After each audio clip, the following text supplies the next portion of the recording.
George na kudang do taparaga punek jong thaminaram dongnida chakreda exam thaba loirakanda answer do kokta tholakabugumani Aaron mamito haifitang pairapni yengi irang hinjalakpaduda hinjala ine hek hairubaga laknarubaga yadeba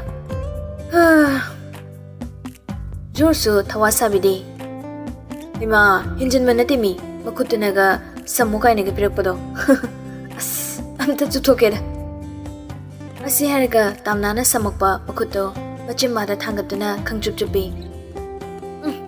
Horen yumda chakaje chamasan chachir khangde mami samkhidanaba Hoi chao irugodo sukluwe luzoron khadi karage leyo adani aina oktaba sumsumalen haido ado isingda tarubasina phabam dilehe pirol thinba chapada amuk unaredana ha Aaron su George ki masaduda amugengi Pibam duga thawong mafam changukidro Masai warida bit leiringai kaurubani Aaron na ningsing halakpaduda masado khangi ingsilei nikpa muhori Us inge amaroi Nang na tokthorapose suk yeningde Nang ne ni yeningkide Nang sa kari nungi aiga thingarambanodo isa itomda saurin Koi ba sinaba nang sibu kari de yenga thabak khalamino khangdimi Koi ba ga pulambadegi nang ga iga mu pulledana Nako, tabong mafamda changubsu yaroidabnina adudi babagi manakta chasi. Mayum chatpatan manupasi mayum chasi harakpaduda. Nangna akhoi bagi manakta asam changningusina kaiginoba. Maram leibini. Kai maram. Nangna haiwarga ainek haitarine nangmu ningthawro. Ningthaw haidudi apangmumina oidobunine. Asingbai khoigumbonadi gunda khangedana. Aina maramdo sat ek hairadi nang thuklawni he. Oh, nabani si kuiniro. Kui pado yang pamro nang. Chaloi, pam de. Noi na pa negro man bedu karam pam bidoi ba. Aduni, isu yening deba masak to. Ithi thiradana. Koi mana leiri ise maral da ler porimni. Oh, sak thiradi nupi ni nungshiba rasi yaudi di kanan hai. Ha, noi na pado South Africa macha manusne. Wangang di rasi yam yaubani. Nang dong na ne nasak neraga wangang dry oibedo aduguma midi na te.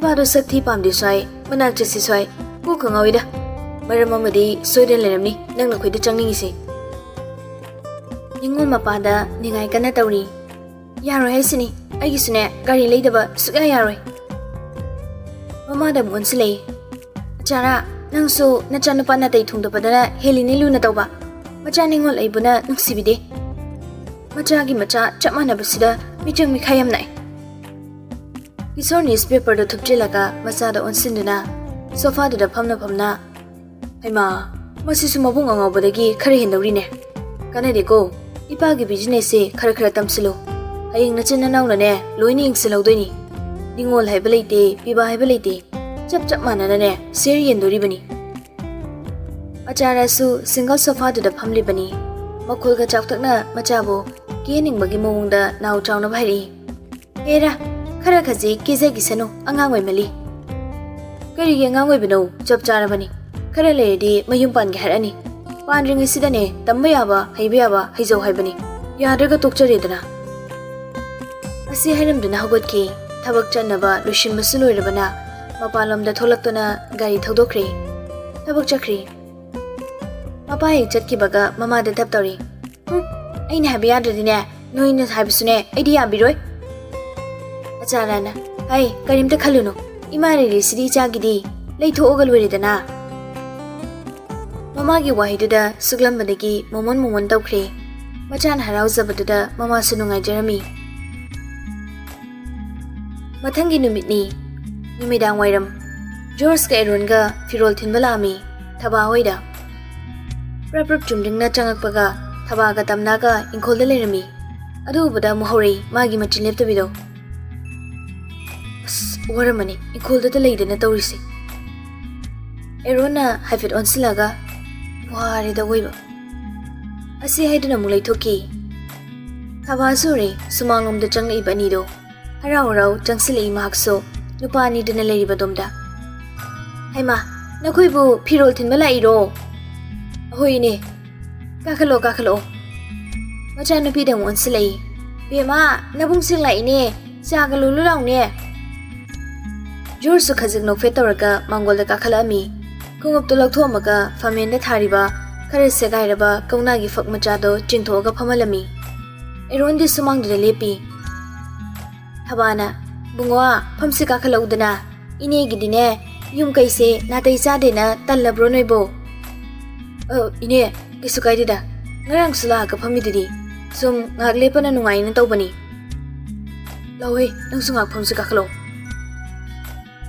George khajik nokfet tawraka Mangol da kakhalami kungap to lakthomaka famen da thariba khare segairaba kauna gi khap macha da chingthoga phamalami Eron di sumang da maklepi Ramna su sangi aduga haifet George ka Eron nga da yingla khajik su machin lengi kaubudi karakte lengli bichindo mila pana kaudasu phajade kausu kauning de takpani welcome khajik utpani George su tamnana amuba ngak setpagi masu selei bani ngasidi kuchu ngaubuga tamnado lamsungan bani skin phajabaga hek yengbada mithali awat paleramde mangonda sima watle haina haininga leite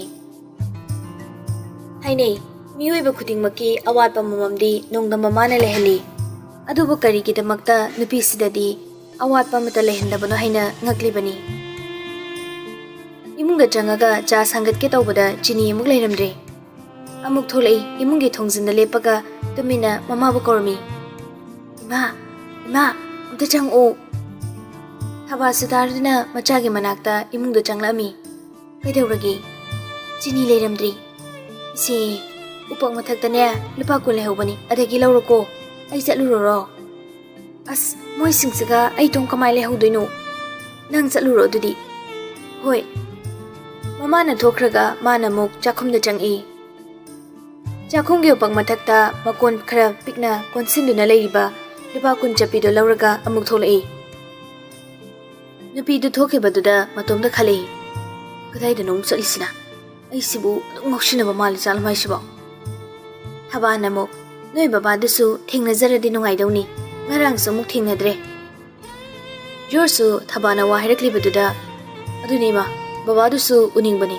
kadai ri chakhige kyam lamna chakrino lapte da akhoi thongal dagi thongal ahumuk chalaga leiba yum ama leyi aduda chakhibani ngarang su thengnadabani na ngasidi thengnaning ima Isa sin uningadi ima kauruge noi nga phamam ko hoi yaiba tamna su makhung khara yangna thangduna dukan tamna la ami chini lupa kun gi lauraga khara thuna muhali lambi da chalingai bullet gari ani hui khongduna lauduna laptakna thorklibud oirami numidang wairam haisitabu pakhang macha singi makhilangba matamni walking chatpa mamanaba singa bora chaba matek maya koiba langbasi numidang wairamdana nungaibani kangbu singdusu tamnagi mana yuksilakpaga gari gi speed to khara taptharaga laknari oi isabi kai chalino tamna khumdi biki mukalaknari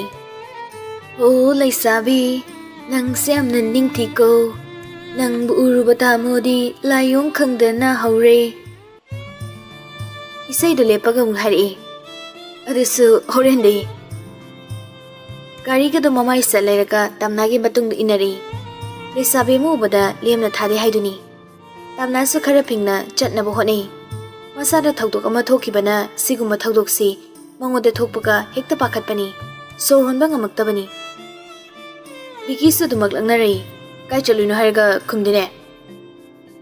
Kumdi kumlaktre hainadre khangna basu langna badi hele. Pazabaduda kubi ge dawbunida.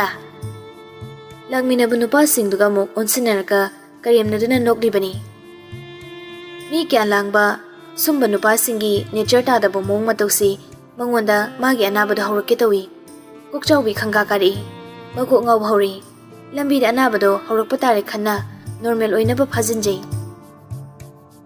kanna mayum tadi yawrage khanna sakom kaikhei chelami nupa kangbu dusu khajik laknarambado nupi dugi mongduda Mina ukradi phazaroi amadi moibu phatan ukini khanbanara tanarudri lehore dumak moi masan haunana wari su tawri makubira leisalo amana mo hoi bahungna de dasibu farak tani da aduni leina lebidi lobidong nate bikina mo kalang sole ꯐꯖꯈ꯭ꯔꯦꯗ ꯆꯥꯛꯇꯤ ꯆꯥꯛꯍꯦ ꯁꯥꯟꯅꯔꯤꯕ ꯋꯥꯔꯤꯗꯨꯅ ꯑꯃꯨꯛꯀ ꯍꯦꯟꯅ ꯅꯨꯡꯉꯥꯏꯖꯗꯕ ꯍꯦꯜꯂꯤ ꯃꯀꯣꯛ ꯎꯕ ꯉꯝꯗꯕꯤꯗ ꯍꯧꯔꯛꯂꯤ ꯃꯤꯠ ꯇꯔꯪ ꯆꯠꯂꯛꯏ brain ꯐꯪꯁꯟ ꯅꯤꯡꯊꯤꯅ ꯇꯧꯔꯛꯇ꯭ꯔꯦ ꯑꯀꯤꯕ ꯊꯨꯀꯠꯄꯗ ꯍꯧꯔꯛꯏ ꯑꯀꯣꯏꯕꯗ ꯂꯩꯔꯤꯕ ꯈꯨꯗꯤꯡ ꯃꯁꯤꯟ ꯃꯔꯥꯡ ꯎꯔꯛꯏ ꯍꯥꯊꯨ ꯍꯥꯊꯨ ꯇꯔꯪ ꯑꯃꯗ ꯆꯦꯜꯂꯛꯏ ꯀꯣꯟꯊꯣꯡ ꯀꯥꯜꯂꯛꯄꯗ ꯂꯧꯁꯤꯟꯗꯨꯅ ꯑꯃꯨꯛ ꯈꯪꯇꯨ ꯇꯨꯁꯤꯜꯂꯤ ꯑꯌꯨ ꯍꯥꯏꯗꯤ ꯆꯩꯅꯥ ꯀꯥꯎꯏ ꯃꯈꯨꯒ ꯃꯈꯨꯠꯇꯨꯒꯗꯤ ꯅꯨꯡꯀꯨꯞꯅ ꯈꯦꯠꯂꯤ ꯏ ꯊꯣꯛꯂꯤ ꯆꯤꯅꯤꯗꯨꯁꯨ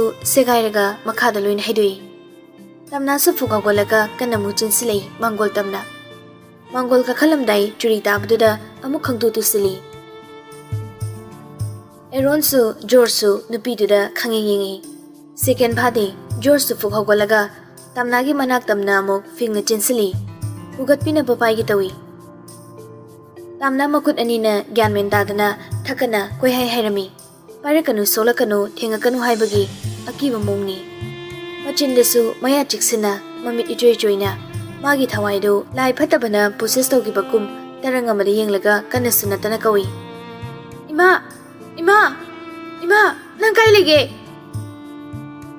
ꯁꯣꯔ ꯆꯅꯤꯡ ꯇꯥꯅ ꯍꯣꯟꯗꯦ ꯃꯁꯥꯗꯣ ꯄꯨꯔꯥ ꯇꯦꯟꯁꯟ ꯑꯃꯗ ꯂꯩꯈ꯭ꯔꯦ ꯇꯟꯖꯥꯗꯨꯗ ꯊꯕꯥꯁꯨ ꯃꯄꯨꯔꯣꯏꯕ ꯀꯧꯕ ꯆꯠꯈꯤꯕꯗꯒꯤ ꯍꯜꯂꯛꯑꯝꯗ꯭ꯔꯤ ꯃꯤ ꯂꯣꯏꯅꯕ ꯍꯩꯇꯕ ꯅꯨꯄꯥꯁꯤ ꯃꯤꯀꯨꯞꯁꯤꯗꯗꯤ ꯅꯨꯄꯤꯁꯨ ꯊꯦꯝꯅꯕ ꯍꯣꯠꯅꯔꯛꯏ ꯀꯩꯗꯧꯔꯒꯦ ꯁꯤ ꯑꯩꯈꯣꯏꯅꯤ ꯀꯩꯁꯨ ꯇꯧꯔꯛꯏ ꯀꯅꯥꯅ ꯀꯩꯗꯧꯔꯛꯏꯅꯣ ꯃꯈꯨꯠꯇꯨꯅ ꯅꯨꯄꯤꯁꯤꯒꯤ ꯂꯨꯈꯝꯗ ꯇꯞꯅ ꯇꯞꯅ ꯅꯥꯟꯊꯕꯤꯔꯛꯑꯝꯃꯤ ꯃꯄꯥꯅ ꯃꯆꯥꯗ ꯅꯨꯡꯁꯤꯅ ꯊꯦꯝꯕꯒꯨꯝ ꯀꯩꯁꯨ ꯇꯧꯔꯣꯏꯁꯦ ꯀꯩꯁꯨ ꯇꯧꯔꯣꯏꯕ ꯀꯩꯒꯤ ꯄꯥꯈꯠꯂꯤꯅꯣ ꯃꯈꯨꯅ ꯃꯈꯨꯟꯗꯨꯅ ꯅꯥꯝ ꯑꯃꯅ ꯀꯟꯈꯠꯂꯒ ꯁꯧꯔꯒ ꯐꯝꯂꯤꯕ ꯅꯨꯄꯥꯁꯤꯒꯤ ꯐꯥꯏꯒꯟꯗ ꯃꯈꯨꯠ ꯑꯃꯅ ꯀꯟꯅ ꯄꯥꯏꯁꯤꯜꯂꯛꯏ ꯃꯤꯀꯨꯞꯁꯤꯗ ꯖꯣꯔꯖꯅ ꯃꯥꯕꯨ ꯊꯦꯝꯂꯛꯄꯁꯤ ꯃꯄꯥꯅ ꯃꯥꯕꯨ ꯊꯦꯝꯕꯤꯕꯒꯨꯝ ꯎꯕꯗ ꯃꯄꯥ ꯑꯃꯨꯛ ꯀꯧꯔꯛꯏ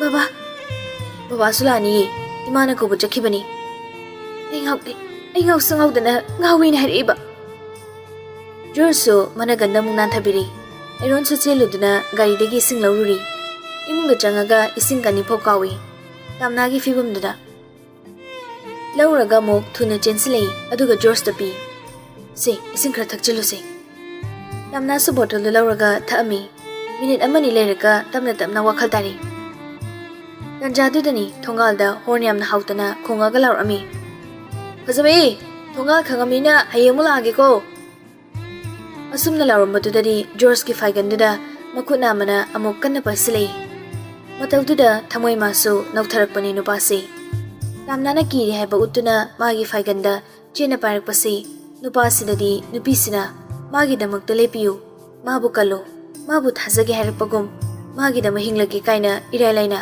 ꯐꯤꯔꯦꯞꯁꯨ ꯁꯠ ꯍꯦꯛꯇ ꯂꯦꯞꯊꯣꯛꯄꯅꯤ ꯑꯗꯨꯒ ꯑꯃꯨꯛ ꯑꯁꯨꯛ ꯀꯤꯕ ꯑꯁꯨꯛ ꯄꯥꯈꯠꯂꯤꯕꯅ ꯀꯔꯤꯒꯤ ꯑꯁꯨꯝꯅ ꯇꯧꯕ꯭ꯔꯥ ꯀꯔꯝꯕ ꯇꯝꯊꯤꯕ ꯈꯨꯗꯣꯡꯊꯤꯕ ꯑꯃ ꯃꯥꯒꯤ ꯄꯨꯟꯁꯤꯗ ꯊꯦꯡꯅꯈ꯭ꯔꯕꯒꯦ ꯈꯜꯂꯛꯏ ꯑꯁꯨꯛ ꯍꯥꯎꯇꯅ ꯀꯔꯦꯝꯅꯔꯝꯕꯗꯨꯗ ꯑꯦꯔꯣꯟꯁꯨ ꯂꯛꯇ꯭ꯔꯃꯜꯂꯦ ꯍꯥꯏꯗꯨꯅ ꯌꯦꯡꯗꯗꯤ ꯌꯦꯡꯉꯨꯔꯒꯦ ꯈꯟꯅ ꯊꯣꯛꯈꯤ ꯖꯣꯔꯖꯅ ꯇꯝꯅꯥꯒ ꯐꯝꯍꯧꯔꯤ ꯐꯅ ꯀꯨꯏꯅ ꯆꯨꯔꯤ ꯇꯥꯟꯕꯤꯗꯨꯗ ꯂꯩꯔꯤꯕ ꯄꯣꯁꯇꯨꯗꯒꯤꯁꯨ ꯂꯦꯡꯉꯛꯇꯦ ꯇꯝꯅꯥꯁꯨ ꯆꯨꯔꯤ ꯇꯥꯕꯗꯨꯗ ꯃꯈꯣꯡ ꯌꯥꯟꯊꯔꯒ ꯃꯥꯡꯒꯣꯜꯗ ꯐꯝꯂꯤꯕ ꯖꯣꯔꯖꯀꯤ ꯐꯥꯏꯒꯟꯗ ꯑꯗꯨꯃꯛ ꯄꯥꯏꯔꯤꯕꯅꯤ ꯅꯨꯄꯤꯁꯤꯒꯤ ꯉꯁꯤꯒꯤ ꯑꯉꯛꯄ ꯃꯇꯧ ꯃꯔꯛꯁꯤꯗ ꯅꯨꯡꯉꯥꯏꯇꯕ ꯑꯃꯁꯨ ꯐꯥꯎꯔꯛꯄꯅꯤ ꯉꯥꯏꯍꯥꯛ ꯁꯨꯝ ꯂꯩꯕꯗꯒꯤ ꯑꯃꯨꯛ ꯅꯦꯝꯊꯖꯔꯛꯂꯦ ꯃꯁꯥ ꯃꯇꯣꯝꯗ ꯐꯥꯏꯒꯟꯗꯒꯤ ꯃꯈꯨꯠꯇꯨꯁꯨ ꯑꯗꯨꯃꯛ ꯂꯧꯊꯣꯛꯆꯔꯤ ꯋꯥꯈꯜ ꯇꯥꯔꯛꯄꯗꯗꯤ ꯃꯥꯅ ꯇꯧꯈꯤꯕ ꯃꯌꯥꯝꯁꯦ ꯀꯩꯅꯣ ꯍꯥꯏꯅ ꯏꯀꯥꯏꯖꯕ ꯐꯥꯎꯔꯛꯏ ꯃꯥꯒꯤ ꯃꯑꯣꯡꯁꯤꯗ ꯃꯈꯣꯏꯅ ꯀꯔꯤ ꯈꯜꯂꯝꯒꯅꯤ ꯃꯥꯕꯨ ꯀꯔꯤꯅꯤ ꯍꯥꯏꯅ ꯎꯕꯤꯔꯝꯒꯅꯤ ꯍꯥꯏꯕꯒꯤ ꯃꯁꯥꯅ ꯃꯁꯥꯗ ꯍꯟꯊꯅ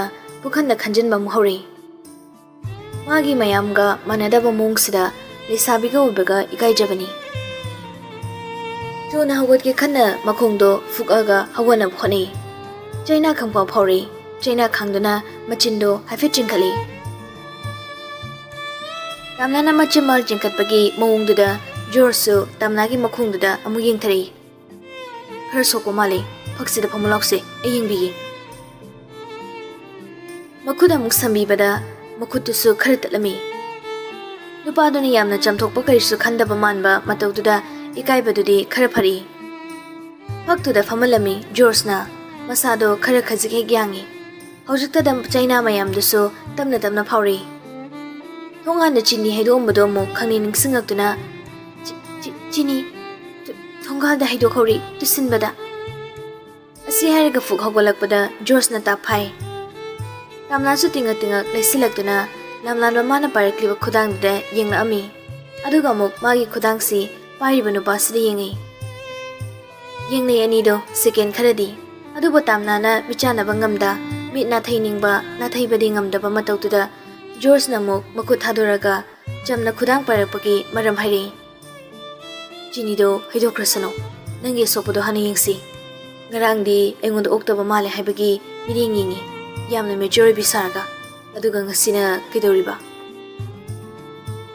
ꯖꯣꯔꯖꯅ ꯌꯥꯝꯅ ꯀ꯭ꯂꯣꯁ ꯑꯣꯏꯕ ꯃꯤꯒ ꯁꯥꯔꯒ ꯍꯥꯏꯔꯛꯂꯤꯕꯅꯤ꯫ ꯇꯥꯝꯅꯥꯁꯨ ꯃꯃꯥꯏ ꯈꯤꯇꯪ ꯂꯨꯛꯊꯈꯤ꯫ ꯊꯕꯥꯒ ꯖꯣꯏꯒꯁꯨ ꯌꯥꯝ ꯐꯤꯡꯖꯅ ꯆꯪꯏ꯫ ꯃꯆꯥꯒꯤ ꯃꯅꯥꯛꯇ ꯆꯪꯁꯤꯜꯂꯛꯑꯒ ꯃꯅꯥꯛꯇ ꯒꯤꯠ ꯐꯝꯊꯩ꯫ ꯕꯦꯝꯃ ꯀꯩꯗꯧꯔꯦ? ꯕꯥ ꯀꯩꯁꯨ ꯇꯧꯗꯤ, ꯈꯣꯡꯊꯣꯡꯗ ꯇꯨꯁꯟꯕꯅꯤ꯫ ꯍꯩꯃꯥ ꯁꯤꯗꯤ ꯂꯣꯏꯅ ꯁꯣꯛꯑꯦꯗꯅ, ꯏꯃꯥ ꯍꯤꯗꯥꯛ ꯍꯥꯞꯄꯤꯒꯦꯁꯦ꯫ ꯌꯥꯅꯤ ꯏꯃꯥ, ꯑꯩ ꯀꯩꯁꯨ ꯇꯧꯗꯦꯕ, ꯑꯩ ꯀꯣꯟꯅ ꯍꯥꯞꯆꯔꯒꯦ꯫ ꯊꯣꯡꯒꯥꯜꯗ ꯆꯤꯅꯤ ꯍꯩꯗꯣꯛꯑꯝꯕꯗꯨꯗ ꯏꯄꯥꯗꯤ ꯀꯩꯀꯩ ꯇꯧꯔꯨꯕꯅꯣꯅ ꯄꯥꯈꯠꯂꯨꯔꯦꯗꯅ꯫ ꯊꯕꯥꯅ ꯑꯃꯨꯛ ꯂꯥꯛꯑꯣ ꯏꯃꯥꯒꯤ ꯏꯃꯨꯡꯗ ꯆꯪꯉꯁꯤ, ꯅꯪꯁꯤꯕꯨ ꯆꯥꯎ ꯍꯦꯛ ꯆꯥꯎꯈꯩ ꯅꯃꯥꯏ ꯑꯣꯟꯊꯣꯛꯅ ꯊꯛꯈ꯭ꯔꯦꯗ꯫ ꯂꯥꯛꯑꯣ ꯏꯃꯥ ꯍꯤꯗꯥꯛ ꯍꯥꯞꯄꯤꯒꯦ꯫ ꯂꯨꯅ ꯅꯥꯟꯗꯅ ꯊꯝꯖꯕꯤ ꯂꯥꯏꯔꯕꯒꯤ ꯈꯥꯡꯄꯣꯛꯇ ꯄꯣꯛꯄꯤ ꯃꯆꯥꯅꯨꯄꯤꯁꯤ ꯃꯃꯥꯅ ꯏꯃꯨꯡꯗ ꯑꯁꯣꯛꯄꯗꯣ ꯍꯤꯗꯥꯛ ꯍꯥꯞꯄꯤꯅꯕ ꯄꯨꯁꯤꯟꯗꯨꯅ ꯆꯪꯃꯤꯟꯅꯔꯤ꯫ ꯃꯆꯥꯅꯨꯄꯤꯒꯤ ꯀꯥꯗ ꯄꯨꯟꯅ ꯆꯪꯃꯤꯟꯅꯔꯒ ꯃꯃꯥꯅ ꯄꯣꯊꯥꯔꯒ ꯂꯩꯔꯨꯁꯦ, ꯍꯤꯞꯄꯝꯃꯨꯀꯣ, ꯏꯃꯥ ꯃꯄꯥꯟꯗ ꯉꯥꯏꯍꯥꯛ ꯂꯩꯔꯨꯒꯦ, ꯃꯤ ꯂꯥꯛꯏꯁꯦ ꯉꯥꯏꯍꯥꯛ ꯎꯅꯗ꯭ꯔꯗꯤ ꯅꯨꯡꯉꯥꯏꯔꯔꯣꯏ꯫ ꯍꯣꯏ ꯏꯃꯥ꯫ ꯇꯥꯝꯅꯥꯁꯨ ꯐꯃꯨꯡꯗ ꯍꯤꯞꯍꯧꯔꯦ꯫ ꯊꯕꯥꯁꯨ ꯃꯄꯥꯟꯗ ꯊꯣꯛꯂꯛꯑꯝꯃꯤ꯫ ꯈꯔꯁꯨ ꯏꯀꯥꯏꯖꯔꯝꯃꯤ꯫ ꯂꯥꯏꯔꯕꯗ ꯂꯥꯏꯔꯕ ꯁꯤꯡꯉꯤꯗꯣ ꯍꯦꯛ ꯈꯪꯍꯜꯂꯦ ꯍꯥꯏꯗꯨꯅꯤ꯫ ꯆꯤꯅꯤ ꯂꯩꯔꯨꯕꯗꯨꯁꯨ ꯍꯦꯛ ꯃꯀꯥ ꯐꯣꯡꯉꯦ꯫ ꯕꯨꯡꯉꯣ, ꯏꯃꯥ ꯆꯤꯅꯤ ꯂꯩꯔꯨꯒꯦ, ꯀꯩꯅꯣꯝ ꯆꯥꯃꯤꯟꯅꯗ꯭ꯔꯗꯤ ꯅꯨꯡꯉꯥꯏꯇꯦ, ꯉꯥꯏꯍꯥꯛ ꯐꯝꯃꯨꯀꯣ꯫ ꯆꯤꯅꯤꯁꯦ ꯉꯔꯥꯡ ꯂꯣꯏꯊꯣꯛꯈꯤꯕ, ꯂꯩꯒꯦ ꯇꯧꯔꯒꯅꯦ ꯑꯗꯨ ꯀꯥꯎꯔꯤꯅꯦ ꯇꯧꯔꯤꯁꯦ꯫ ꯖꯣꯔꯖꯅ ꯏꯃꯥ ꯂꯩꯕꯤꯔꯨꯔꯅꯨ, ꯊꯕꯛ ꯍꯥꯞꯀꯗꯕꯅꯤ, ꯅꯣꯡꯃ ꯐꯖꯅ ꯂꯥꯛꯑꯒꯦ꯫ ꯖꯣꯏꯅ ꯌꯥꯗꯦ, ꯃꯃꯥ ꯆꯠꯂꯣ ꯑꯆꯥꯄꯣꯠꯀ ꯂꯧꯔꯣ, ꯆꯥ ꯒꯤꯂꯥꯁꯅꯦ ꯑꯃꯃꯝꯇ ꯍꯥꯎꯅ ꯑꯃꯨꯛꯇ ꯊꯛꯃꯤꯟꯅꯁꯤ ꯑꯉꯥꯡꯁꯤꯡꯒ꯫ ꯍꯣꯏ ꯉꯥꯏꯍꯥꯛ ꯐꯝꯃꯝꯃꯨꯀꯣ꯫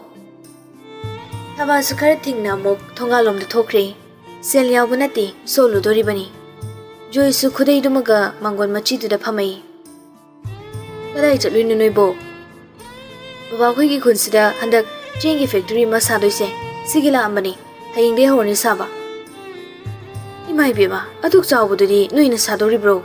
ꯐꯔꯦꯗ, ꯅꯣꯏꯅ ꯑꯗꯨꯃꯥꯏꯅꯒ ꯁꯥꯕꯤꯔꯗꯤ ꯑꯩꯈꯣꯏꯗꯁꯨ ꯃꯌꯥꯝ ꯑꯃ ꯀꯥꯟꯅꯖꯔꯅꯤ꯫ ꯍꯣꯏꯕ, ꯌꯥꯝ ꯍꯩ ꯁꯤꯡꯗꯅ ꯍꯣꯠꯅꯕꯕꯨꯗꯤ ꯅꯠꯇꯦ, ꯁꯨꯝ ꯈꯖꯤꯛ ꯀꯥꯟꯅꯕ꯭ꯔꯥ ꯌꯦꯡꯒꯦꯅ ꯇꯧꯖꯕꯅꯤ꯫ ꯏꯁ ꯀꯥꯟꯅꯅꯤ, ꯌꯦꯡꯉꯣꯏ ꯏꯕꯨꯡꯉꯣ, ꯂꯧꯃꯤ ꯑꯩꯈꯣꯏꯒꯤꯗꯤ ꯆꯍꯤ ꯑꯃ ꯆꯥꯗꯧꯕ ꯐꯧ ꯈꯛ ꯈꯥꯛꯑꯅꯤ, ꯑꯔꯦꯝꯕꯗꯨꯅ ꯇꯥꯏꯊꯣꯛꯇꯣꯏꯅꯤ꯫ ꯇꯥꯏꯊꯣꯛꯄ ꯃꯇꯝꯗꯁꯨꯅꯦ ꯌꯥꯏꯗꯦ ꯍꯥꯏꯗꯅ ꯇꯧꯔꯤꯕꯅꯤ꯫ ꯇꯥꯏꯊꯣꯛꯄ ꯐꯪꯗ ꯐꯧ ꯑꯔꯤꯕ ꯑꯣꯜꯂꯒ ꯀꯩꯗꯅꯦ ꯑꯗꯨꯝ ꯌꯥꯎꯔꯒ ꯂꯩꯔꯤꯕꯅꯤ꯫ ꯑꯔꯤꯕ ꯐꯧꯁꯤ ꯆꯥꯛꯁꯨ ꯑꯃꯨꯛ ꯍꯥꯎꯇꯦꯗꯣ꯫ ꯐꯧ ꯌꯥꯝ ꯊꯣꯛꯑꯣꯏꯗ꯭ꯔꯣ? ꯁꯦꯜ ꯃꯥꯡꯒꯗ꯭ꯔꯥ ꯄꯥꯈꯠꯂꯤꯉꯩꯗ ꯐꯧ ꯇꯥꯏꯊꯣꯛꯄ ꯐꯪꯗꯕ ꯆꯍꯤꯗꯤ, ꯑꯁ ꯁꯤꯒꯤ ꯃꯊꯥꯁꯨ ꯑꯃꯨꯛ ꯌꯥꯎꯔꯤꯅꯤ ꯏꯕꯨꯡꯉꯣ꯫ ꯑꯗꯨꯅꯦ ꯕꯕꯥ, ꯂꯧꯃꯤꯁꯤꯡꯗꯨꯁꯨ ꯀꯥꯟꯅꯕ, ꯑꯗꯨꯒ ꯁꯦꯜ ꯂꯩꯔꯒ ꯆꯦꯡ ꯋꯥꯟꯕ ꯐꯪꯗꯕꯁꯤꯡꯗꯨꯁꯨ ꯀꯥꯟꯅꯍꯟꯅꯕꯅꯤ꯫ ꯑꯃꯅ ꯃꯩꯇꯩ ꯆꯦꯡꯁꯤꯡꯁꯦ ꯑꯇꯣꯞꯄ ꯂꯩꯕꯥꯛꯁꯤꯡꯗꯁꯨ ꯈꯖꯤꯛ ꯊꯥꯗꯣꯛꯄ ꯉꯝꯕ꯭ꯔꯥ ꯌꯦꯡꯒꯦꯅ ꯁꯨꯝ ꯍꯣꯠꯅꯖꯕꯅꯤ꯫ ꯀꯥꯏꯗꯦ, ꯏꯁ ꯑꯣꯟꯊꯣꯛꯅ ꯐꯈ꯭ꯔꯦꯗ꯫